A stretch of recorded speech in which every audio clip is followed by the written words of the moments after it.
Hi everybody, this is Mr. Larry again in my basement, and I got some more rocks and minerals to show here. So we're going to spend some time looking at rocks and minerals. I'll give you a definition on rocks and minerals, and as you can see, I have some of these out here. This is what we'll be looking at. The first thing is a rock is, its definition is any naturally occurring solid mass of minerals, which could be actually one mineral or more than one, but they're grouped into three main groupings. That's the igneous, sedimentary, and metamorphic. Igneous is Latin for igneous, which means born of fire. And sedimentary rocks were laid down in layers. And metamorphic rock are changes in form by heat and pressure.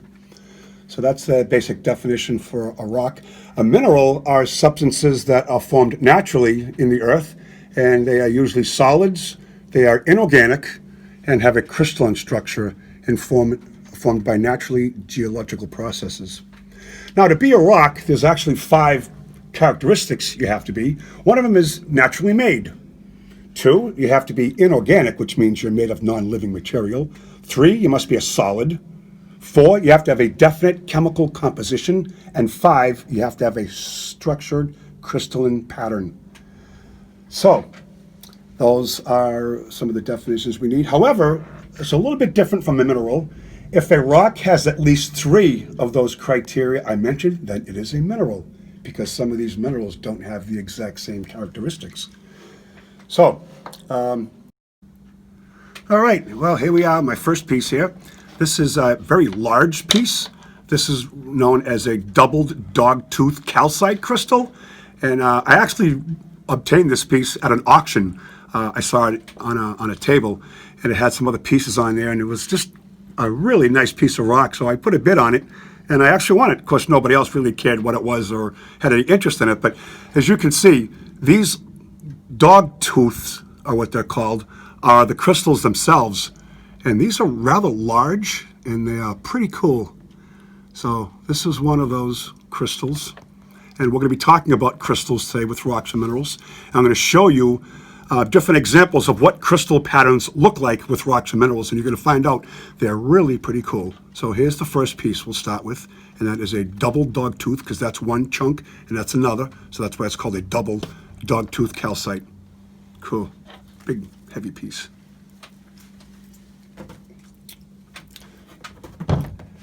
This piece has got some crystalline patterns on here that are very unique. If you take a look at some of these circled imprints of these features of these crystals, that's showing a completely different type of pattern on here, which is very different from all the other kinds of patterns that we'll be seeing.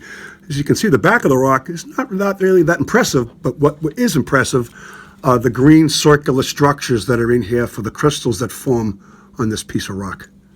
So those are a little bit different, that piece. This chunk is called a rubellite, and it's got some purplish stone colors here for the rubellite.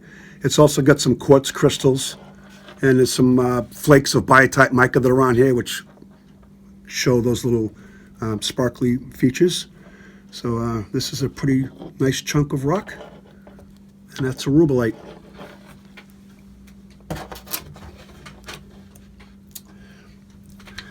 This piece was really unique. This is referred to as a Herkimer diamond. It's rather large. It has got nothing to do with a real diamond that you find in other rings, but it looks like it. And what is unique about this are these flattened places that you see here on these. These are called planes, cleavage planes. And these are formations that were formed by nature. They are perfectly flat, if you can see. So there's going to be a lot of characteristics you'll see on rocks and minerals that will show you flat edges, and there's rules on laws that govern how the mathematics of these atoms and elements come together to form these features. But this one was a nice chunk here, and that came out of Herkimer, New York, and that's a pretty good sized chunk. A smaller piece that I actually pulled out of the ground while I was there was this. That was my piece. I was carrying a 20-pound sledgehammer to bust open the rocks to get to these. And that's the one that I got myself, and this was the bigger one. All right. Okay, what I have here is quartz in miniature size, small size, and these show the same structures you'll see on the larger sizes. It's just that after a while of getting some of these pieces, you usually want to get some bigger pieces. So this is all quartz crystals. These are all naturally formed, and all these features you see here, all these angles are formed by nature, and there's a law that governs how these come together. And without any specific other coloring in here, quartz is generally going to be white in color or see-through. But this one is also quartz, but however, this is called smoky quartz. And this is done by the quartz being near an area that was irradiated, which is radiation coming from the Earth's rocks and minerals that have turned this dark, and that's smoky quartz. So you've got the smaller crystals here, which I first got when I first started collecting, and after the years go by, you find better stuff and you pay more for it, and you get some real good quality pieces.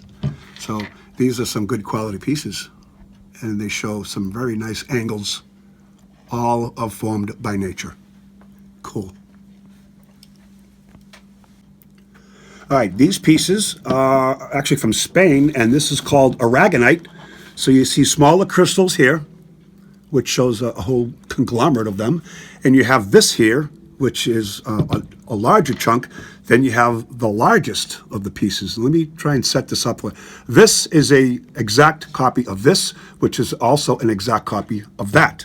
So if you look at this, you can see that these are all naturally formed. There's going to be 1, 2, 3, 4, 5, 6 angles on here. And if you look at these, you'll find 6 here. 1, 2, 3, 4, 5, 6. So all of these would have the 6 angles that you see on here. But when you get down to a smaller crystalline, you've got the exact same patterns here, all through here. And this is that material.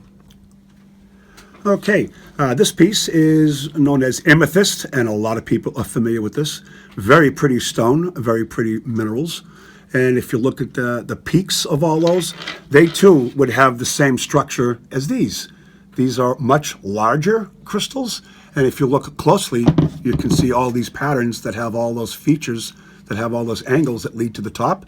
And if I had a larger chunk of this, like that, then you can see all the angles here. So this is the largest chunk I have of amethyst, and the purple coloring to amethyst actually comes from rust, well, more specifically, iron oxide. It's funny how rust, which is an orange reddish color, would actually give the purple coloring to the amethyst, but that's what it does. And these are the features of those cleavage planes, and some really cool colors. And very cool mineral. Nice. All right. These are very different kind of structures, and they look like they may have been carved, but they weren't. These are 2 chunks of fluorite, and as you can see, this is a nice purple color, and this one is clear. But the shapes of these were octahedron. You got 4 over here and 4 over here. They give you the 8 sides. So this was shaped by nature, and this is really cool. Most people just don't believe nature formed this by itself without any help. But if you look at some of the other formations I have here, it's amazing what nature does on its own. So these are pretty cool chunks, showing some nice angles on these. And some more angles would be these 2. These are Iceland spars, and this is a pink Iceland spar, a bit larger, and this one's a clear one. But notice the exact same shape and angles. These were produced by nature all by themselves. Perfectly flat, perfectly angled, and they are unbelievable. Nature does some really cool work, its own architecture, and that's pretty cool. Unfortunately, something like this is not in nature. I bought this piece because it was man-made, and it looks really cool. But I could probably convince some students that this would be a real crystal. But it's pretty cool, just for the shape of it. Now, when you look at the crystalline patterns, this is really different. Look at those shapes on those patterns. These are the crystals. these fan-shaped features you see on here, and that's the reason why I bought this, because that shows some real cool differences on some of the mineral structures. There's a little bit on the back. Look at those features. Pretty cool. Some other ones, like this piece of calcite, shows crystals that don't seem to have many of those flat angles, but they're still on here. And it's pretty nice and white, this piece of calcite. There's another piece similar to that, which is this. And this is also showing the angled planes here, which all leads up to the fine point. And there's going to be 6 angles, 6 sides. And that's just another piece of that. Some other cool features about other shapes would be this one, which is also a dog tooth calcite. And these crystals here, which are hematite crystals. So you have some of the same crystalline patterns using different chemical structures to make them up. So these are some nice crystals, and they look pretty cool.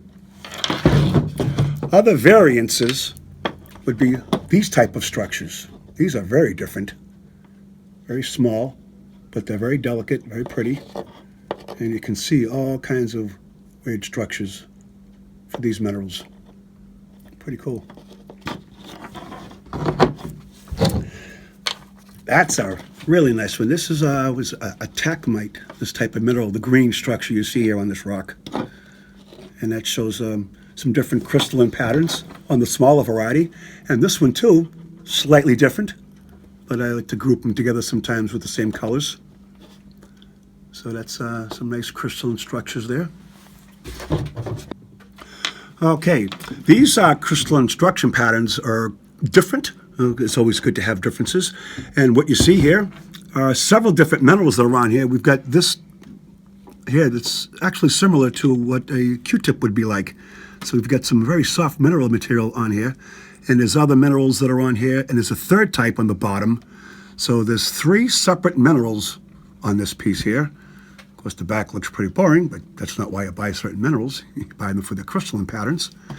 And this one actually has got this dusting that looks like snow. The white features you see here, that's the mineral that's on this particular rock. Actually, I got this chunk out of New York.